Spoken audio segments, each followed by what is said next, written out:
তীব্র শীতে কাঁপছে রাজধানী সহ দেশের বিভিন্ন অঞ্চল। সকাল থেকে রয়েছে কুয়াশার দাপট, দেখা মেলেনি সূর্যের। শীতের তীব্রতায় বেড়েছে ভোগান্তি। শীতের আরো খবর জানাতে আবহাওয়া অফিস থেকে আমাদের সাথে যুক্ত হচ্ছেন সহকর্মী আরিফুল ইসলাম। আরিফ, যদিও আমি জানাচ্ছিলাম যে রোদের দেখা মেলেনি, কিন্তু ইতিমধ্যে আসলে রোদ উঠেছে, আমি আপনার ছবিতেই দেখতে পাচ্ছি। শৈত্যপ্রবাহ কি কাটলো? কতদিন আরো এই অবস্থা চলবে, কি বলছে আবহাওয়া অফিস?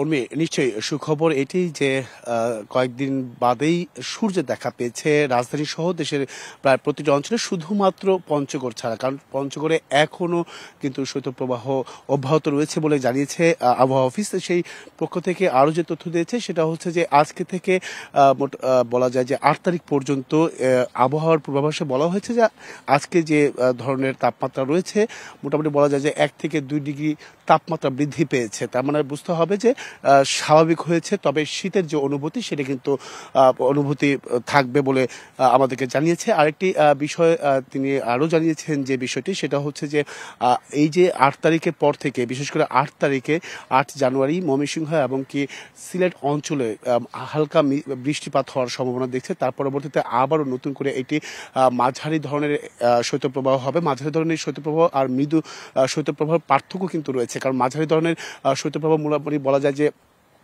6 ডিগ্রি বা 10 ডিগ্রির নিচে যে অঞ্চলগুলো তাপমাত্রা বিদ্যমান থাকবে, সেইখানে কিন্তু আসলে মাঝারি শৈত্যপ্রবাহ বিদ্যমান থাকবে। তার মানে 8 তারিখের পর থেকে, মানে 9 তারিখ থেকে 14 তারিখ পর্যন্ত আরেকটি শৈত্যপ্রবাহ শুরু হওয়ার কথা রয়েছে বলে কিন্তু জানিয়েছে আবহাওয়া অফিস। তারা বলছেন যে এই সময়টাতে তাপমাত্রা থাকবে 10 ডিগ্রির নিচে, মানে 6 থেকে 10 ডিগ্রি সেলসিয়াসের উঠানামা করবে, এমনটা কিন্তু জানিয়েছে। তার মানে বুঝতে হবে যে কনকনে যে শীত বাতাসের সেটা কিন্তু অনুভূতি হবে। এছাড়াও পাশাপাশি এই যে শীতের অনুভূতি, সেই বিষয়টা বিশ্লেষণ করে আবহাওয়া অফিস জানিয়েছে যে বাতাসের জলীয় বাষ্পে বাতাসের পরিমাণটা কম থাকায়, একেবারে কম থাকায় কিন্তু এই কনকনে শীতের যে অনুভূতি সেটা কিন্তু রয়েছে।